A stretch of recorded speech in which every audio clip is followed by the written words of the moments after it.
अस्सलामु अलैकुम रहमतुल्लाहि व बरकातहू। अऊज़ु बिल्लाहि मिनश शैतानिर रजीम। बिस्मिल्लाहिर रहमानिर रहीम। इन्ना अअतैनाकल कौसर फसल्लि लिरब्बिका वन्हर इन्ना शानिअका हुवल अबतर।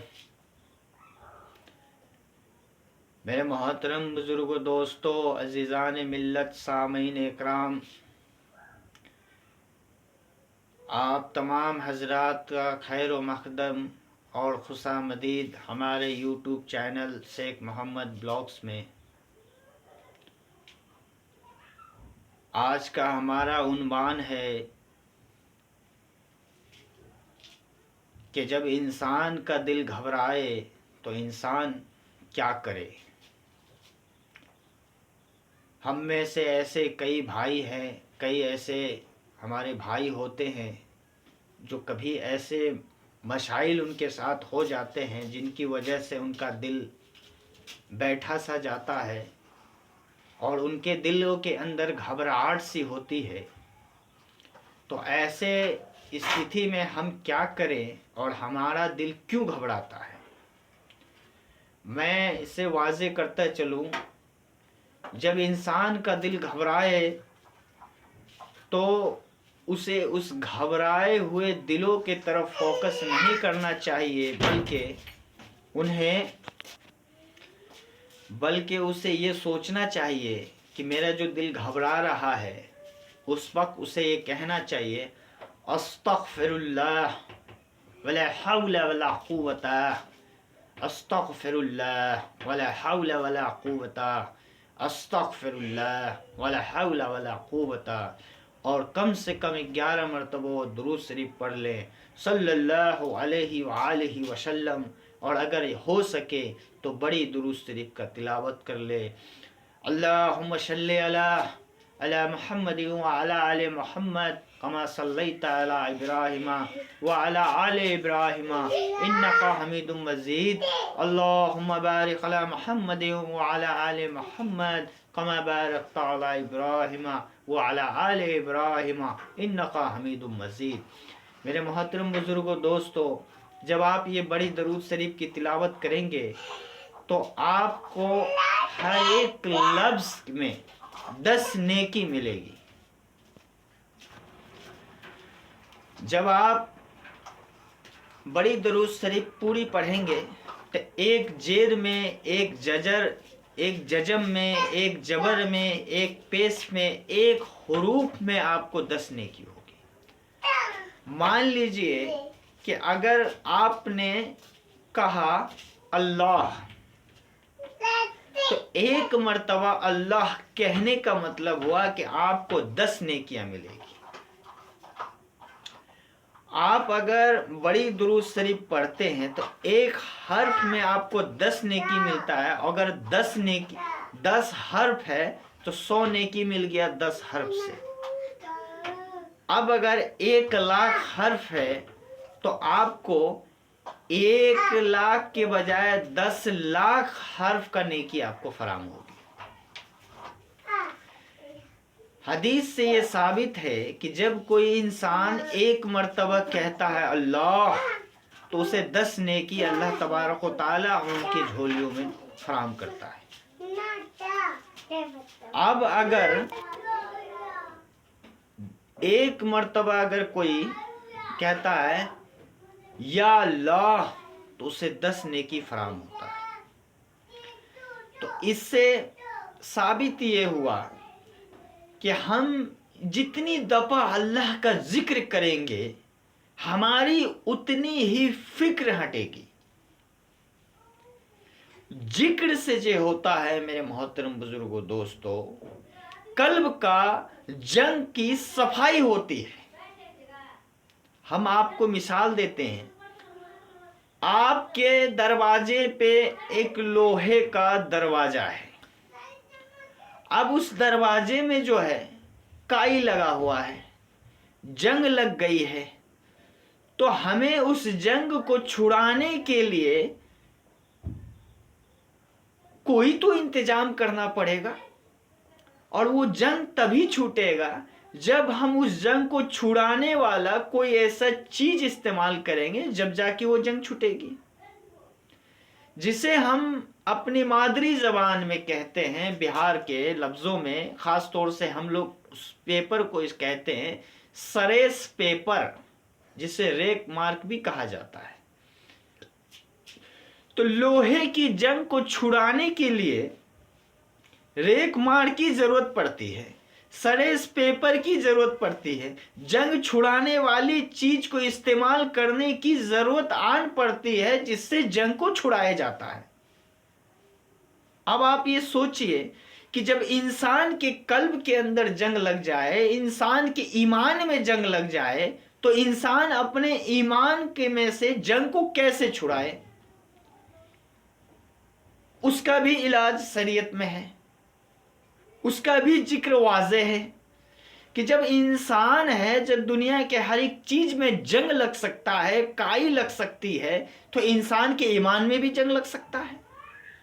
और ये इंसान के ईमान में जंग तो तब लगती है जब इंसान गाफिल हो जाता है, अपने ईमान से फिर जाता है, जब वो बेईमानी के तरफ रुजू हो जाता है और मना की गई चीज़ों को जब वो हासिल कर लेता है, और कुरान व हदीस से हटकर जब वो कोई काम करता है, जब वो नाजेबात कलमा का जिक्र कर बैठता है, तब इंसान के कल्ब के अंदर जंग लग जाता है।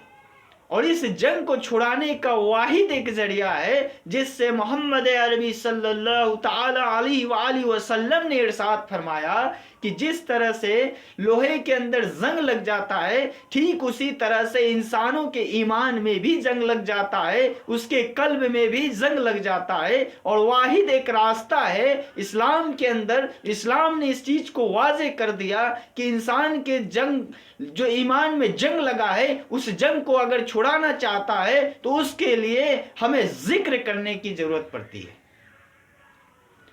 वाहिद एक ऐसा रास्ता है जिससे इंसान अपने ईमान में लगे हुए जंग को अगर छुड़ाना चाहे तो वो छुड़ा सकता है। छुड़ाने का तरीका हमें मालूम होनी चाहिए। हमें ये तरीका तब मालूम होगा जब हम अल्लाह वालों के सोबत में बैठेंगे, जब हम दीनदारों के साथ घूमेंगे, जब हम कुरान को पढ़ने वाला बन जाएंगे, जब हम नमाज को नमाज समझकर पढ़ने वाला बन जाएंगे, इबादत को इबादत समझकर पढ़ने वाला बन जाएंगे, जब हम कुरान से रास्ता जोड़ लेंगे, जब हम कुरान को जिंदगी में उतार लेंगे, जब हम कुरान पढ़ने वालों को, ईमान रखने वालों को और शरीयत मुताहरा पर चलने वालों से ताल्लुकात कायम कर लेंगे, तब हमारे जिंदगी में ये समझ में तब हमें आएगा कि ईमान क्या चीज है। और जिंदगी में जब इंसानों को ईमान में जब जंग लग जाता है तो उस जंग को छुड़ाने के लिए हम किस चीज का इस्तेमाल करेंगे जिससे हमारे कल्ब का जंग भी छूट जाए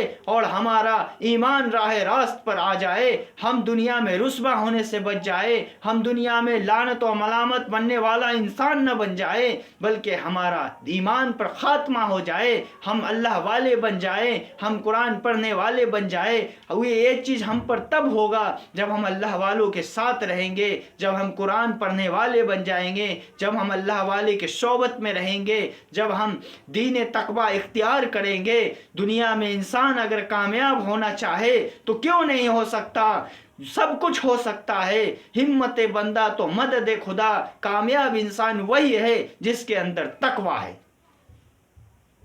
मेरे मोहतरम बुजुर्गों, दोस्तों, कामयाबी चाहते हो तो तकवा इख्तियार करो। अगर तुम्हारे अंदर तकवा होगी तो दुनिया पर तुम गालिब आओगे। तुम्हारे अंदर तकवा नहीं होगी, तुम कहीं के नहीं रहोगे, तुम गारत हो जाओगे, तुम्हें लानत की निगाह से देखी जाएगी। अगर तुम लानत की भरी निगाह से बचना चाहते हो तो तकवा इस्तेमाल करो, शरीयत मुत्ताहिरा पर चलने की कोशिश करो, कुरान को समझने की कोशिश करो। कुरान में दिए गए हर इंसान को जिंदगी गुजर बसर करने का हर एक तरीका इस कौम को मोहम्मद सल्लल्लाहु अलैहि वसल्लम ने सिखा दिया है। तुम उनकी सीरत को उठाकर देखो, तुम उनकी नबी की जिंदगी को पढ़कर तो देखो, फिर तुम्हें समझ में आएगा तुम क्या थे, क्या कर सकते हो, तुम क्या कर सकते हो। नहीं, बल्कि तुम तो वो थे सारी दुनिया पे हुक्मरानी करते थे, आज तुम वो हो सारे दुनिया में जलील और रुस्वा हो रहे हो। आखिर ऐसा क्यों हो रहा है? ये सिर्फ इसलिए हो रहा है कि हमारे अंदर से ईमान निकल चुका है, हमारी ईमान खोखली हो चुकी है, हमारी ईमान सिर्फ दिखावे की है, हमारी नमाज दिखावे की है, हमारी ज़कात दिखावे की है, हमारी तकवा दिखावे की है, हमारी परहेजगारी दिखावे की है, सब कुछ दिखावे की है, पूरे फ्रॉड हैं हम। इसलिए आज हमारा यह हाल है। मेरे मोहतरम बुजुर्गों, दोस्तों, मैं अर्ज कर रहा था कि ईमान में जब जंग लग जाए तो उसे भी छुड़ाने की जरूरत पड़ती है। आपको ईमान को अगर ताजा करना है तो जिक्र से फिक्र हटेगी और जिक्र से तुम्हारे जंग को साफ किया जाएगा।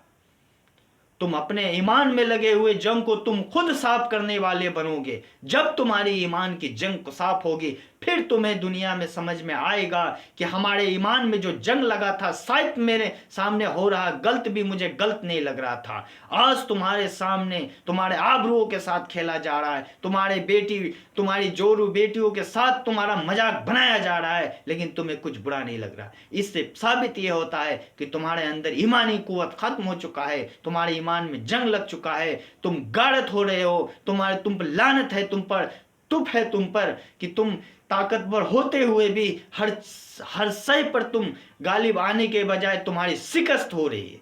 ऐसा क्यों हो रहा है? और तब तुम कहते हो कि हम ठीक है, हम खैरियत से हैं, हम आफियत से हैं, हम बर्बाद क्यों हो रहे हैं? ये बर्बाद अगर तुम हो रहे हो तो घर को जलाया घर के चिराग ने। मेरे मोहतरम बुजुर्गों, दोस्तों, मैं अर्ज करता चलूं कि जब इंसान के ईमान में जंग लग जाता है तो जंग छुड़ाने की ज़रूरत पड़ती है, और ये जंग तभी छूटेगा जब हम जिक्र करेंगे, अल्लाह तबारक व तआला का जिक्र करेंगे, प्यारे मोहम्मद सल्लल्लाहु अलैहि वसल्लम पर दुरूद इस्लाम का नजराना हदिया पेश करेंगे। मैं ये नहीं कहता मेरे मोहतरम बुजुर्गों, दोस्तों, दुरूद पढ़ना गलत है। अरे मेरे दोस्तों, एक मरतबा दुरूद पढ़ने का मतलब है 10 नेकिया। अगर आपने दिन भर में 1000 दुरूद पढ़ा तो 1,00,000 नेकिया आपने बना लिया। मेरे मोहतरम बुजुर्गों, दोस्तों, रमज़ान का महीना आने वाला है। हम सब मुसलमान भाई ये अहद कर लें कि इस बार आने वाले रमज़ान को हम सब भाई मिलकर रोज़ा रखेंगे, तिलावत करेंगे, तरावी पढ़ेंगे, दुरूद सलाम पढ़ेंगे, अल्लाह का जिक्र और याद करेंगे, और आरोज़े क़यामत तक नमाज को हम तर्क नहीं करेंगे। दुनिया के अंदर हम दुनिया के मसरूफियात में हम नहीं उलझेंगे। हम अपने जंग को छुड़ाएं पहले, हम अपने ईमान को मुकम्मल तौर से बिल्कुल अपडेट कर लें। जब हमारा ईमान अपडेट हो जाएगा, हम पर फिर कभी कोई गालिब नहीं आएगा।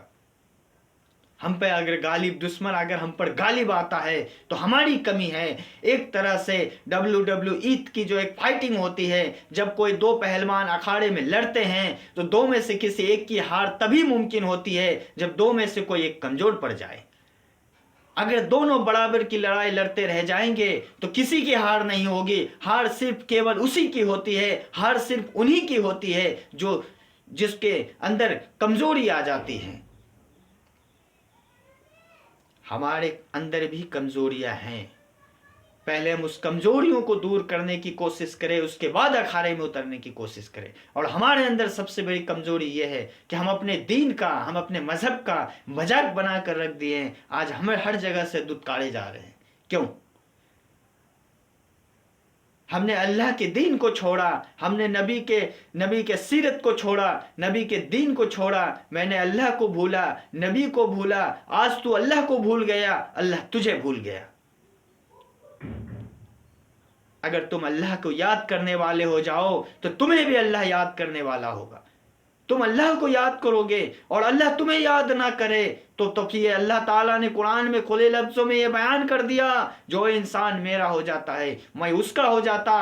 अगर तुम दिन में 1 मरतबा अल्लाह को याद करते हो, अल्लाह दिन में 10 मरतबा तुम्हें याद करता है। अल्लाह तबारक व तआला ने तुम्हें डायरेक्ट अपने से बात करने का तुम्हें हॉटलाइन नंबर ट्रांसफर कर दिया है, फिर भी तुम अल्लाह से नहीं मांग करके उनसे मांगते हो जो जिनकी कोई हैसियत नहीं, जिनकी कोई औकात नहीं, चले जाते हो तुम दूसरे के पास हाथ फैलाकर भीख मांगने को। शर्म आनी चाहिए तुम्हें, डूब मरना चाहिए तुम्हें। लानत है तुम पर, तुफ है तुम पर कि अल्लाह तबारक व तआला खुद कहता है, आए कोई बंदा और मुझसे मांगे, जो बीमार है वो मुझसे शिफा मांगे, जो मोहताज है वो अपनी मोहताजी दूर करा ले, जो बंदा मुझसे रिज़्क़ का तलब करता है आए वो मुझसे रिज़्क़ का तलब करे, जो इंसान बीमार है वो शिफाए कुल्ली मांग ले मुझसे, जो इंसान को जिस चीज की हाजत है वो आए और मुझसे मांगे। अल्लाह तबारक व तआला रात के हिस्से में चीख चीख कर फरिश्ते ये बयान करते हैं कि आओ ए बीमार, आओ शिफा मांग लो, ए मजबूर आओ अपनी मजबूरियों को टलवा लो, आओ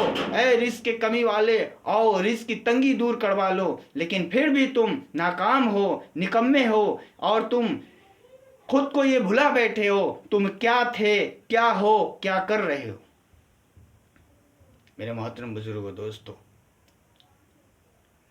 कलमे की बुनियाद पर इस रोए ज़मीन में ऐसी कोई मखलूक नहीं जो अल्लाह को याद न करता हो।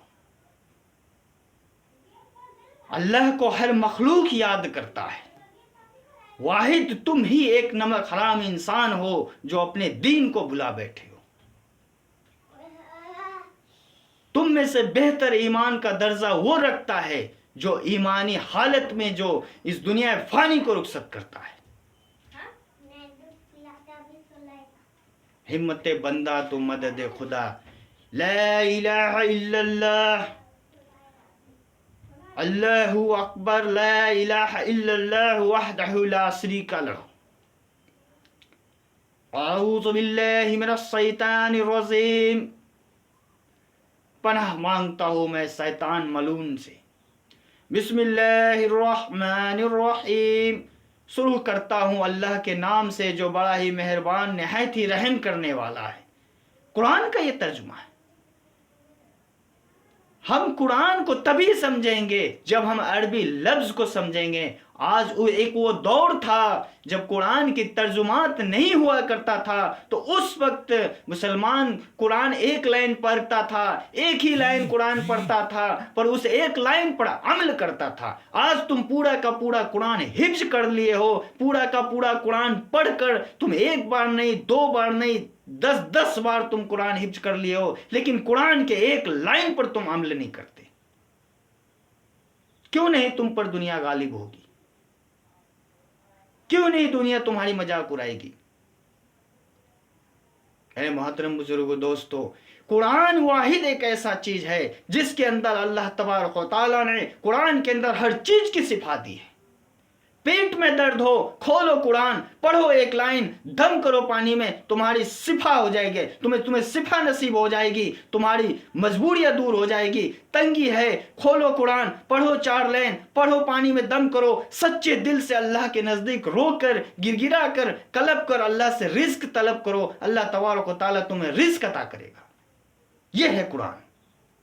कुरान को समझा नहीं तुमने, कुरान को इस्तेमाल किया तो सिर्फ ताबीज बनाने के लिए। कुरान बेचा तुमने, अल्लाह के दीन को बेचा तुमने, हदीस को बेचा तुमने, हर चीज को बेचा तुमने। बाकी है तो सिर्फ एक वाहिद अल्लाह बाकी है जिसको तुमने नहीं बेचा।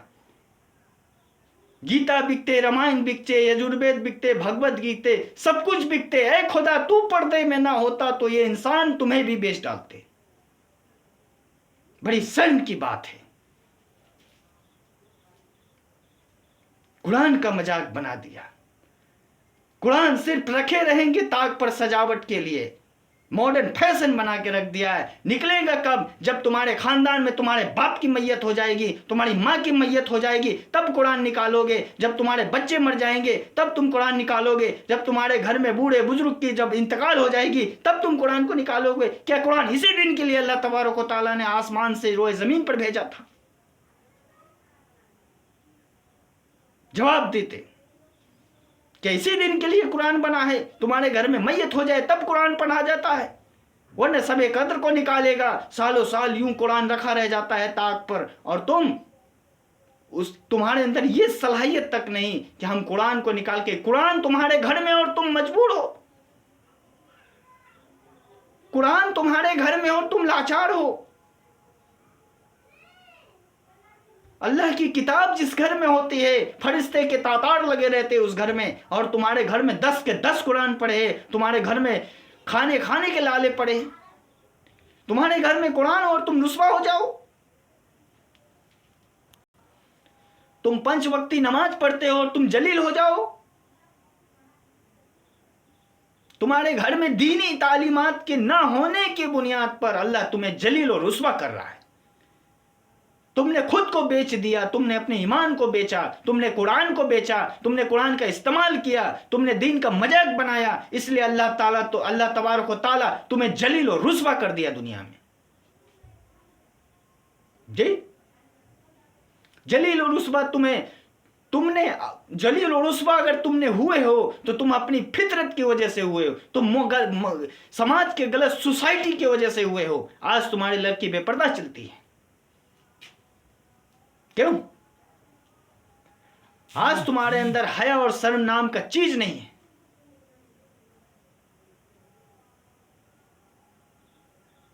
क्योंकि तुमने शराफत को छोड़ा, बेहयाई को एक्सेप्ट किया, पर्दे को छोड़ा, तुमने पर्दे का मजाक बना दिया। आज तुम गुमराह हो गए। अल्लाह ताला तुम्हारी इज्जत को सरेआम नीलाम कर दिया। जरा देखो, आज से 1450 साल पहले की इतिहास उठाकर तुम क्या थे, क्या हो गए।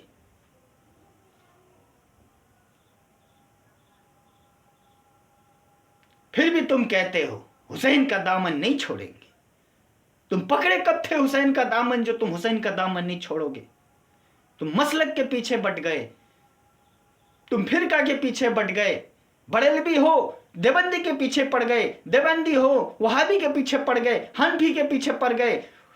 तुम सिर्फ फिरकों में बट कर रह गए और तुमने अपने दीन को तर्क कर दिया। इसलिए मेरे मोहतरम बुजुर्गों, दोस्तों, जब हम मुसलमानों के अंदर कुरान की सही तालीमात होगी तभी हम कामयाब होंगे। मौत वाहिद एक ऐसी चीज है जो बड़े बड़े फन्ने खां को नहीं छोड़ा, आकाए दो जहां ताजदार मदीना अंबिया इकराम तक को नहीं छोड़ा। हम किस खेत की मूली है? हमारी जितनी भी जिंदगी मिली है ये हमें मौका है अल्लाह के हुजूर पेश होकर अपने जिंदगी की मगफिरत, अपनी पूरी जिंदगी की गई गुनाह की तौबा करने का हमारे पास वाहिद मौका है। जब मौत आएगा तो चंद सेकंड की मोहलत नहीं मिलती आपको क्या आप तौबा करें। जब तक आपकी आंख खुली है तब तक तौबा का दरवाजा खुला है। आपकी आंख बंद होने से पहले पहले अपनी जिंदगी भर की गई गुनाहों को, कोताहियों को अल्लाह से माफ करवा लो। इसी में तुम्हारा बेड़ा पार है।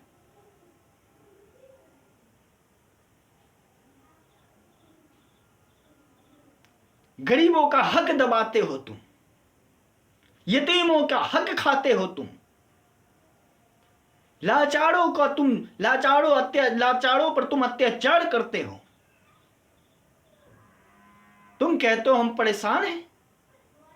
जरा देखो तो सही तुम क्यों परेशान हो, तुम्हारी बैकग्राउंड क्या है, तुम आए थे किस लिए इस दुनिया में, तुम वादे क्या किए थे अल्लाह तबारक व तआला से और वो कर क्या रहे हो दुनिया के अंदर। फिर कहते हो जनाब ये नहीं हुआ, जनाब वो नहीं हुआ, जनाब 1000 रुपए कमाते हैं पर घर में बचता ही नहीं पैसा। अरे कैसे बचेगा?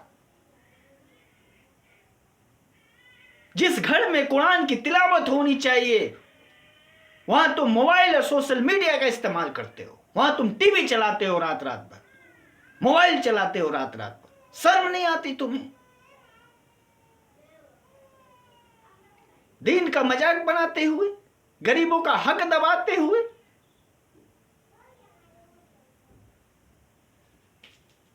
फरमाया अल्लाह के रसूल जनाब मोहम्मद रसूलुल्लाह सल्लल्लाहु ताला अलैहि वसल्लम ने, 1 इंच जमीन अगर तुम किसी की दाब लेते हो तो कब्र के अंदर वही 1 इंच जमीन तुम्हें इतनी कस के दबाएगी कि दाएं पसली बाएं चली जाएगी, बाएं पसली दाएं चली आएगी। उस वक्त क्या करोगे तुम?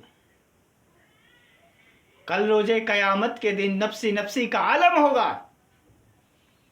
तुम्हारे जिस्म का हर वो पार्ट तुम्हारे खिलाफ गवाही देगा। उस वक्त तुम कौन से लीडर को खड़े करोगे? कौन से लीडर का सिफारिश लोगे? वहां जज भी अल्लाह होगा। जब खुदा के हुजूर तुम पेश किए जाओगे, क्या नाम अमाल तुम दिखाओगे? ये मैंने 10 बीघे जमीन खरीदे, मैंने 100 बीघे अनाज उपजा लिए, मैंने महल तामीरात करा लिए, मैंने यतीमों को दबा दिया, मैंने अपनी ताकत का नाजायज इस्तेमाल किया। क्या अल्लाह तबारक व तआला ने तुम्हें यह ताकत इसी दिन के लिए दिया था कि तुम गरीबों का हक दबाओ, यतीमों का माल हड़प करके खाओ? क्या जवाब दोगे उस वक्त तुम? शर्म करो मुसलमानों, शर्म करो। मैं मुखालफत नहीं करता ऊंची ऊंची बिल्डिंग बनाने वालों से। अल्लाह ने आपको दिया है, आप बनाएं, लेकिन अपनी बिल्डिंग बनाने से पहले उन भाइयों का भी ख्याल करें जिनके घर पे छत तो दूर, एक प्लास्टिक तक नहीं है उसके घर के ऊपर, और बरसात के दिन में वो पानी में भीज कर सोते हुए पर मजबूर है। उन भाइयों का ख्याल करो। तुम अगर बिल्डिंग तामीरात करा रहे हो तो अपनी बिल्डिंग बनाने से पहले उन गरीबों का हक उन तक पहुंचा दो, उसके बाद तुम अपने बिल्डिंग को तामीरात कराओ। मस्जिद तुम आलीशान बना लेते हो, लेकिन नमाजियों का पता नहीं होता, वो मस्जिद भी बद्दुआएं करती है। एक मस्जिद तुमसे आबाद नहीं होता और मस्जिदों के लाइन लगा देते हो। तो तुम्हारे गांव में अगर कोई गलत काम होता है तो तुम पूरे गांव में बूंद देते हो। उसकी लड़की ऐसी थी, उसके लड़के ऐसे थे, बल्कि इस्लाम इस चीज की इजाजत नहीं देता। गुनाह को तब तक गुनाह ना कहो जब तक कि उसके गवाह न मिल जाए।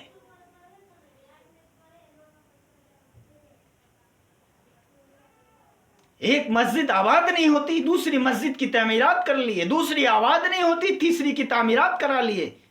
क्या साबित करना चाहते हैं आप?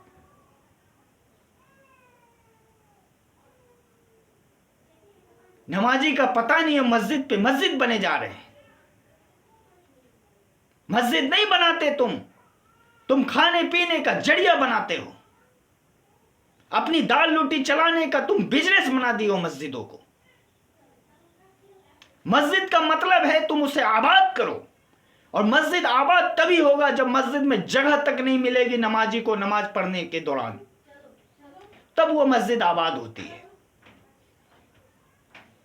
एक गांव में अगर 4 नमाजी हो, वहां एक मस्जिद तामीरात कर दिए, ये बहादुरी का काम नहीं है, बल्कि बहादुरी का काम तो वो है जब मुसलमान मस्जिदों को आबाद करे।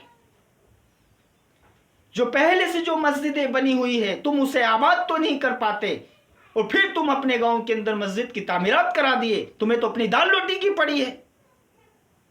जुमा की नमाज नहीं होती तुम्हारी मस्जिदों में, पंचगाना नमाज बा वक्त जमात नहीं होती तुम्हारी मस्जिदों में, और मस्जिद बना करके तुमने मजाक बना के रख दिया है, खिलवाड़ किया है मजहब के साथ तुमने।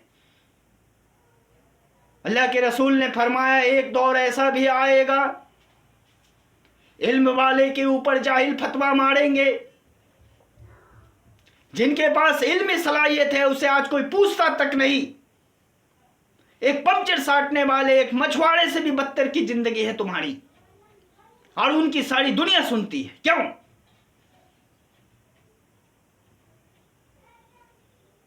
एक मछुआरे था, उसने ये अहद किया दिल में कि आज मैं जरूर बड़ी मछली पकड़ूंगा। बल्कि उसका ये जो दिल में अहद किया था, ये अहद करने से पहले वो इंशाअल्लाह कहना भूल गया था। सुबह वो निकला अपनी घर से, दरिया के पास गया और दिल में ये अहद कर ली कि आज मैं ये मछली को पकड़ लूंगा, मैं पूरी कोशिश करके इस मछली को पकड़ के लेकर जाऊंगा, फिर मार्केट में बेचकर फिर अपने घर में पैसे लेके आऊंगा। लेकिन वो उस मछुआरे ने दिल में ये इंशाअल्लाह कहना ये भूल गया। सुबह से दोपहर हो गए, दोपहर से शाम हो गई, पर वो मछली ना आई सामने। फिर वो इंसान इस सोच में पड़ गया, हाय ये मैं क्या क्या कर दिया, मैं सुबह को आया मछली पकड़ने को, सुबह से दोपहर हो गया, दोपहर से शाम हो गई, और पर अब तक मछली दिखी नहीं, अब मैं क्या करूं, मेरे बीवी बच्चे सब भूखे हैं। फिर वहां पे एक अचानक से एक राहगीर की गुजर होती है। उसने कहा, ए बंदे तू यहां क्या कर रहा है? तो उसने कहा, मैं एक माहीगीर हूं। बोला, वो तो ठीक है, पर तुम इस दरिया किनारे कर क्या रहे हो, इतनी रात हो गई? उस माहीगीर ने जवाब दिया, मैं तो सुबह को आया था दिल में ये इरादा करके कि मछली पकड़ूंगा और उस मछली को बाजार में फरोख्त करके अपने घर के लिए राशन लेके जाऊंगा, फिर अपने खवातीन को देकर बीवी बच्चों को खाना खिलाऊंगा। पर अभी तक रात होने को चली, मुझे एक भी मछली नहीं दिखी। तो उस राहगीर ने कहा कि ऐ नादान शख्स, तुम तो गलत जगह आ गए। ये इस नहर में तो मछली तो दूर, इस नहर में केवल पानी ही पानी है, और ये नहर कोई आम नहर नहीं, बल्कि ये वो नहर है जिसके अंदर एक कीड़ा भी गिर जाए तो वो जलकर मर जाए, वो तरप तरप कर मर जाए। तो जरा सोचो इसके अंदर मछलियां कैसे होंगी। उस माहीगीर ने कहा कि मैं तो घर से ये इरादा करके चला था कि मैं इसी नहर पे जाऊंगा, इसी दरिया में जाऊंगा और मछली को पकड़ के मार्केट में फरोख्त करके उससे मैं पैसे लेके घर जाऊंगा, अनाज खरीद के अपने बीवी बच्चों को खिलाऊंगा। तो कहा, ये तो तुम्हारी बात ठीक है, लेकिन तुम गलत नहर में आ गए। यहाँ तो मछली तो दूर, यहाँ इस नहर के अंदर एक कीड़ा तक नहीं रहता। अगर तुम बिस्मिल्लाहिर्रहमानिर्रहीम कहकर अगर घर से निकलते, घर से निकलने की दुआ पर कर चलते और दिल में इंशाअल्लाह कहकर निकलते, तो तुम अब तक में कितने सारे मछलियों को पकड़ लेते। तुम्हारे जज्बे को सलाम है, पर तुम्हारा तरीका गलत था। जब उसने तौबा किया, बिस्मिल्लाह की विर्द की, अल्लाह के जिक्र को, तब उसे ये समझ में आया कि मैं जो आया हूं वाकई मुझसे मिस्टेक हुई है, मैंने भूल की है, मुझसे गलतियां जर्जर हुई है, जभी तो मुझे मछलियां हाथ नहीं लगी। तो जब इंसान गलत को अगर सुन्नत करके करने लगता है, तो इसका यह मतलब नहीं कि जो वो कर रहा है वो सुन्नत तरीके पर कर रहा है। आप किसी भी चीज को करने से पहले आप उसको ये समझने की कोशिश करो कि मैं जो कर रहा हूं क्या ये शरीयत में ये है भी या नहीं भी। आप सुनी सुनाई बातों को फोकस करके आप उस पर अमल कर लेते हो, यही आपकी सबसे बड़ी कमजोरी है। आप मुझे ये बताएं कि बिदअत को आप सुन्नत समझकर करते रहोगे तो वो आपके लिए सुन्नत हो सकता है, पर शरीयत से इनका कोई वास्ता नहीं। आज तुम मजारात पे बड़े बड़े कीमती कीमती लिबास, बड़े बड़े महंगी महंगी चादरें चढ़ाते हो, किसी गरीब के फटे हुए कपड़े देखकर उसे तुम एक तौलिया तक देने को तैयार नहीं जी। आज जो इस दुनिया से मर गया, बिस्तर पे मौत आई मर गया, और उसे 80 मन माटी के नीचे दाब दिए, और उन्हीं के तुम मजारात बनाकर पूज रहे हो और कीमती कीमती महंगी महंगी चादरें चढ़ाए जा रहे हैं और किसी गरीब के बेटियों के तन पे कपड़ा नहीं है जी, और कहते हो कि हम नहीं। एक गरीब के घर पर चादर नहीं है उसके जिस्म पर ठंडी के मौसम में ओढ़ने को, और 50-50 हजार के 5-5 लाख रुपए के पत्थरों के ऊपर में चादरें चढ़ाई जा रही है। क्या इसी चीज की तालीम देती है हमारी हदीस? हमारा मजहब यही सिखाता है हमें। नॉन मुस्लिम मूर्ति पूजा करते हैं तो तुम कहते हो कि ये गलत है, पर ये कैसे गलत है? एक खड़े को पूछता है और मुसलमान लेटे को पूछता है, दोनों में अंतर ही क्या है? पर वो अपने भगवान की पूजा करते हैं तो वो पूजा करने वाले भी इस चीज को मानते हैं कि ये मेरा सफी है, ये हमारे सिफारिश करने वालों में से है। उसको भी दिल में ये अकीदा है कि ये हमारा अल्लाह तबारक व ताला से, ईश्वर से, गॉड से, परमेश्वर से सिफारिश करने वाले हैं। और तुम्हारा भी ये अकीदा है कि हम जो इनको सजदा करते हैं तो केवल हम सजदा इनके एहतराम के बेसिक पर कर रहे हैं। बिल्कुल सही। लेकिन जो वली के चौखट पे तुम गर्दन झुकाए खड़े हो, ये क्या हदीस से साबित है? क्या मोहम्मद सल्लल्लाहु अलैहि वसल्लम ने इस चीज की तालीमात दी है तुम्हें?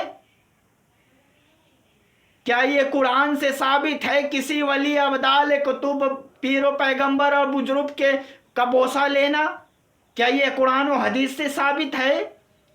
क्या मोहम्मद सल्लल्लाहु अलैहि वसल्लम से बढ़कर भी कोई है? नौजुबिल्लाह मिन ज़ालिक। जब हमारे नबी सल्लल्लाहु अलैहि वसल्लम के जूती के धूल के ठोकर में नबियों के सिफात अल्लाह तबारक व तआला ने रखा है, तो तुम्हारी वली को इतना अथॉरिटीज, इतना पावर अल्लाह ताला ने कब दे दिया कि तुम उनकी मोहब्बत में और तुम उनकी जो है इज्जत अफजाई करने में तुम उसके कदमों पे गिर जाओ और उनका बोसा लो कदमों का? ये कहां से साबित हो गया? और जब हम तुमसे ये सवाल करें कि नबियों के, वलियों के, बुजुर्गाने दीन के मजारात पे झुकना, बोसा लेना, चादर चढ़ाना ये बिदत है, ये कुफ्र है, तो तुम कहते हो हम खुदा समझ के नहीं मानते। चलो, जब तुम खुदा समझ के नहीं मानते तो क्या ये हदीस से साबित है जी? क्या ये हदीस से साबित है? क्या किसी सहाबा इकराम ने मोहम्मद अरबी के सामने बोसा लिया हो झुककर? क्या किसी सहाबा ने नबी अलैहिस्सलाम के सामने सजदा किया हो? कोई एक हदीस साबित कर दो। हम देवबंदियत को छोड़कर बरेलवी अपनाने को तैयार हैं। एक भी हदीस ऐसी आपको नहीं मिलेगी। तुम अपने आप को ये मानते हो। एक सहाबी ने अर्ज किया, या रसूल अल्लाह, जन्नत में कौन से फिरके जाएंगे? अल्लाह के नबी ने अर्ज किया, मेरे बाद 72 फिरके होंगे इस रोए जमीन पर। आज सटीक हमें नबी की बात देखने को मिल रही है कि 72 फिरके हैं आज दुनिया के अंदर। वाहिदन एक फिरका जन्नती होगा, बाकी सब जहन्नमी। साहबी घबरा गए कि 72 में से एक फिरका जन्नती, बाकी सब जहन्नमी। वो कौन से फिरका होगा? अल्लाह के रसूल ने अर्ज किया कि जो मेरे और मेरे सहाबा के रास्ते पर होगा वो जन्नती, बाकी सब जहन्नमी। अब आप इससे अंदाजा लगा ले मेरे मोहतरम बुजुर्गों, दोस्तों, देवबंदी भी है, बरेलवी भी है, हनफी भी है, वहाबी भी है, नदवी भी है, पारसी भी है, चैनिस्ट भी है, बुद्धिस्ट भी है, सबके सब हैं। पर उसमें वो कौन से फिरके में वो क्वालिटी है जो नबी और नबी के सहाबा के रास्ते पर है।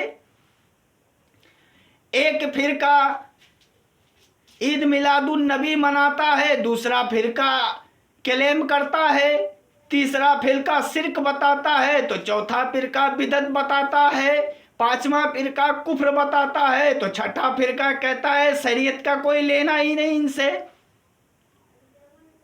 दाढ़ी मुंडा लेती है तुम्हारी लड़कियां, लिपस्टिक लगा के मजलिस आम में बैठ के दरगाहों पे तबला बजाती है और नाथखानी करती है, तुम कहते हो हम हक पर हैं। जवाब दें आप।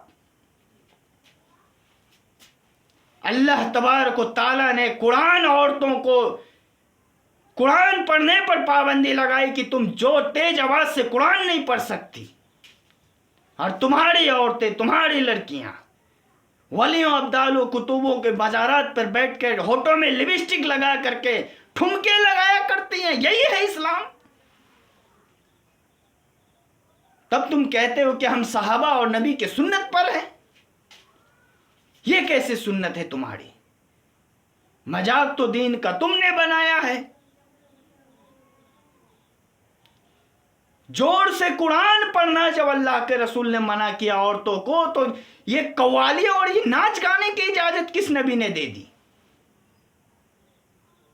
दाढ़ी मुंडाए फिरते हो, बड़े बड़े मजलिसे आम और जलसे आम करते हो, तुम कहते हो कि इस्लाम खसारे में है। अरे बेवकूफ, इस्लाम खसारे में नहीं बल्कि तुम्हारा पैकेट मनी खतरे में है। रोजा का पता नहीं, हज का पता नहीं, ज़कात का पता नहीं, बस चादरे पे चादरे चढ़ाए जाते हो। किसी भी मजार पे चादर डाल दिया, फलाना सा छुरी सा, पीर सा, लाठी सा, कटारी सा, छुरी सा, ढकिया पीर, गोईठा पीर, बेलन पीर, कोदारी पीर, लाठी पीर, फलाना पीर, चिलाना पीर, बस तुम लगा दिए लकब, बस पूजना शुरू कर दिए। जब सवाल करे भाई ये क्या है, तो ये फलाना सा है, अक्कर सा, बक्कर सा, लग्गर सा। अरे तेरे बाप ने भी इसके इतिहास के बारे में पढ़ा है क्या? कुरान और हदीस से ये चीज साबित है? किसी वली अब्दाल कुतुब पीर पैगंबर बुजुर्ग के मजारात पे चादर चढ़ाना ये साबित है? एक हदीस पेश करके दिखा दो। मैं 12 बरस की इल्म की कसम खा के कहता हूं, मैं तुम्हारे मसलक में आने को तैयार हूं। जब नबी अलैहिस्सलाम के जमाने में जब वली अब्दाल कुतुब पीर और पैगंबर और बुजुर्ग के मजारात पे चादर नहीं चढ़ाया जाता, तो आज क्यों?